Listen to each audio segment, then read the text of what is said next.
오늘 이렇게 훌륭한 자리 이렇게 불러주셔서 감사하고요. 너무 아주 유익한 말씀 많이 들었습니다.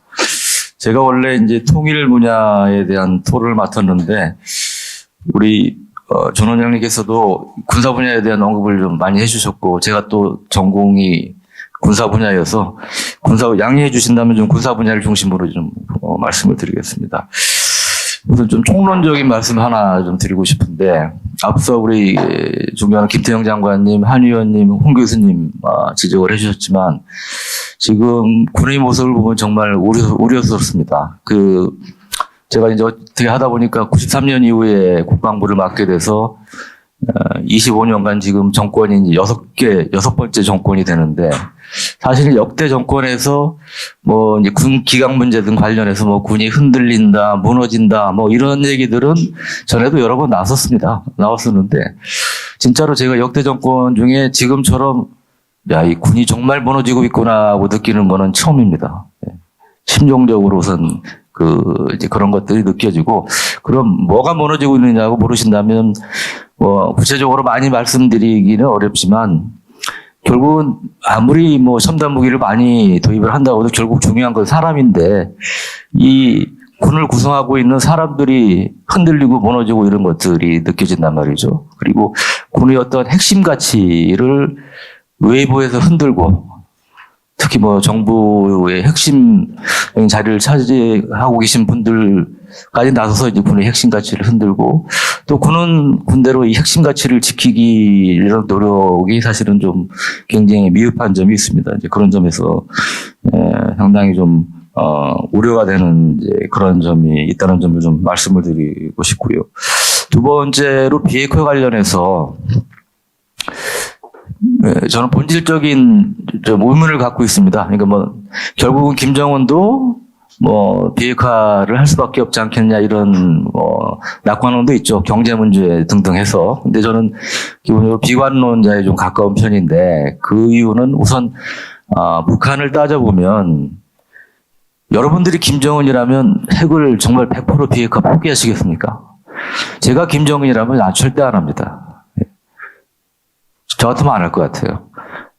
비핵화하는 제스처는 하겠지만, 할 수 있지만, 결국 몇 개라도 핵무기나 핵물질 같은 것들, 그 다음에 인력, 이런 거는 결국, 남겨두고 싶지 않겠느냐.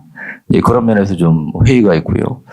두 번째로 우리 남쪽 문제입니다. 이 정부는 완전한 비핵화를 계속 대통령부터 이제 강조를 하고 계신데, 정말 하는 행태를 보면 정말 북한을 완전한 비핵화 시키려는 의지가 있으신지 그렇게 좀 의심스러운 대목들이 있단 말이죠. 사회일각에서는 이런 얘기들 합니다. 북한이 정말 동포인 우리한테 핵을 쓰겠느냐, 핵무기를 쓰겠느냐, 이런 얘기를 하신 분도 있죠. 저는 지금 정부 핵심부에도 그런 생각을 가지신 분이 있다는 일각의 우려를 제가 듣고 있고, 저는 정말 그게 사실이 아니길 바랍니다. 그런데 만약에 그게 사실이라면 북한을 100% 비핵화할 필요 없죠. 왜 우리한테 핵무기 쓸 일이 없는데 뭐하러 비핵화에 매달립니까? 저게 가장 본질적이고 전 핵심적인 문제고 한계라고 생각을 합니다. 그래서 이제 그런 점을 우리가 좀 생각을 해볼 필요가 있다고 보고요. 이제 좀 강론으로 들어가서 이제 군사비에 대해서 우리 한 의원님 그리고 전 원장님께서 지적을 해주셨는데, 저는 이번 군사비에 있어서 비행금지 구역이나 여러 가지 NLL 문제 얘기하지만, 그것도 문제지만 가장 큰 문제 중에 하나는 맨 앞에 있습니다. 제일 큰 독소 조항이 뭐가 있냐면, 대규모 군사훈련, 전력 증강, 무력 증강이라고 그랬죠. 이런 거 등등에 대해서 남북 군사공동위원회에서 협의한다고 돼 있어요. 그러니까 지금 벌써 북한이 이거를 빌미로 해서 계속 트집 잡고 있지 않습니까?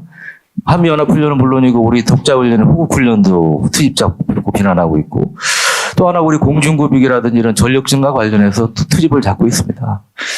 아마 앞으로 이 조항을 근거로 해서 북한이 계속 우리 어떤 방어 무기와 관련된 전력 증강조차도 문제 삼을 가능성이 좀 매우 많다고 봅니다. 그래서 예, 이런 것들 문제. 또 하나는 뭐 앞서 지적을 해주셨지만 그 가장 기본적인 조건이 상호 신뢰고 조건 검증이죠. 근데 검증과 관련된 부분, 이 GP 파괴 철수와 관련된 검증 문제도 계속 제기가 되고 그러는데 이런 것들 그리고 뭐 지적해주셨지만 핵무기 등 이제 비대칭 전력이 빠져 있다는 문제, 이제 그런 것들이 우리가 좀 지적을 할 수 있다고 보고요. 우리 저는 또 안타까운 것 중에 하나가 그 북한이 계속 해킹하지 않습니까? 그렇죠? 해킹하는데 우리 정부는 말이라도 이거에 대해서 어떻게 하겠다 뭐 얘기를 한 적이 없어요. 제가 못 들었는지 몰라도. 근데 이거 정말 좀 웃기는 일이라고 생각하는데 북한의 예를 들어 예, 해안포를 NLL 남쪽 바다에 썼어요. 빈 바다니까 임명표나 이런 건 없어요. 그래도 NLL 남쪽으로 쏘면 우리도 북쪽으로 쏘겠다. 대응 포격하겠다. 이게 돼 있고 실제로 그렇게 했습니다. 근데 사실은 어떻게 보면 그보다 더 큰 피해를 입히고 있는 게 북한의 사이버 공격입니다. 몇천억 이미 물적인 피해도 생겼어요. 근데 지금 보면 뭐 인명 피해만 안 생기면 괜찮은 겁니까? 몇십억, 몇천억 물적 피해가 생겨도. 근데 그거에 대해서 아무런 얘기도 안 하고 있고. 남북 정상회담 때 얼마나 좋은 기회입니까? 야, 종전선언을 자꾸 얘기하는데 북한한테 사이버전 종전선언부터 하라. 예? 저는 그렇게 요구를 했어야 된다고 봅니다. 지금 앞으로 계속 물적인 피해가 더 커질 가능성이 많은데 이런 식으로 가면 계속 당할 수밖에 없다 생각이 듭니다. 그리고 이제 좀 이런 말씀을 드리면 약간 이제 패배 의식에 젖었다고 말씀하실지 모르겠으나 저는 현실적으로 아까 북한의 완전한 비핵화는 거의 불가능에 가깝다고 보기 때문에 결국은 우리가 북한 핵을 머리에 이기고 살아야 되는 이런 상황이 될 가능성이 매우 높은 거죠. 그러면 그에 따른 우리가 이제 생존 전략을 마련해야 되는데 저 개인적으로는 우리가 뭐 핵무장을 똑같이 할 수는 없기 때문에 일본처럼 마음만 먹으면 핵무기를 만들 수 있는 뉴클리어 옵션을 갖는 게 바람직하다고 봅니다. 근데 지금 정부가 뭐 원자력도 안 하겠다는 정부가 뭐 뉴클리어 옵션 전략을 택할 일은 만무하죠. 그래서 현실적으로 기대하기 어렵다는 게 정말 안타까운 현실이지만 저는 개인적으로 이제 그런 전략을 좀 가져야 되는 거 아닌가. 그런 생각이 들고요. 북한이 지난 1년간 김정은과 북한의 행태를 보면 저는 점점 북한의 완전한 비핵화에 대해서 비관론이 더 설득력을 얻을 수밖에 없다 이런 생각이 들고요. 또 하나는 원장님께서 말씀하셨지만 이 우리의 이제 방어 능력을 강화해야 된다.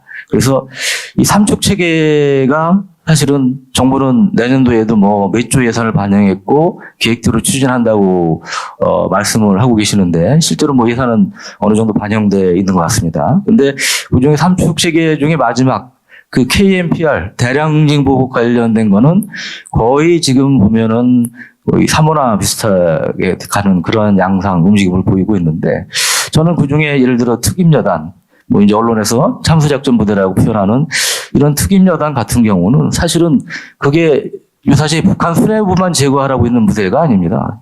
우리가 통일 이후에 중국, 일본 주변 강국 사이에서 살아남으려면 우리가 고슴도치 가시를 가져야 되는데 그 유용한 가시 중에 하나가 될 수 있는 게 저는 특임부대 같은 특수전 전력 그리고 대량징 보복 전력이라고 하는데 이제 그런 면에서 오히려 강화를 해야 되는 거죠. 이제 오히려 지금 삼축 체계를 약화할 때가 아니고 강화를 시켜야 된다. 이제 그런 말씀을 드리고 싶고요. 끝으로 저는 뭐 이제 그 보수 중에 계신 분들께 유람되지만 이제 그런 말씀을 감히 드리는데 우리 태공사님도 계시지만 그래서 제가 공자님 앞에서 문자 쓰는 것 같아서 죄송합니다만 그 첫 번째는 트럼프 대통령을 너무 믿지 않았으면 좋겠다. 트럼프 대통령은 기본적으로 역대 미국 대통령 중에 제가 아는 한 한미동맹의 가치를 제일 소홀히 하는 분입니다. 그리고 돈 위주로 생각하는 분이고 그래서 한미훈련이나 이런 거에서 굉장히 부정적인 얘기를 많이 하시는 분이기 때문에 트럼프 대통령을 너무 믿지 마라. 두 번째는 김정은을 우습게 보지 마라. 김정은이 지금 35살밖에 안 되지 않았습니까, 나이가? 근데 35살 나이에, 물론 어릴 때부터 제왕학 수업은 받았겠지만, 그리고 태공사님 책에서도 지적을 해주셨지만, 어떠한 서기시라든 이 시스템에 의해서 지원이 되니까 이제 그렇게 잘하는 면이 있겠지만, 하여튼 간단치 않다. 여러 가지 북한을 끌어가는 거나 이런 간단치 않기 때문에, 저는 김정은을 결코 우습게 봐서는 안 된다. 이런 말씀을 감히 들으면서 제 두서없는 말씀 마치겠습니다. 감사합니다.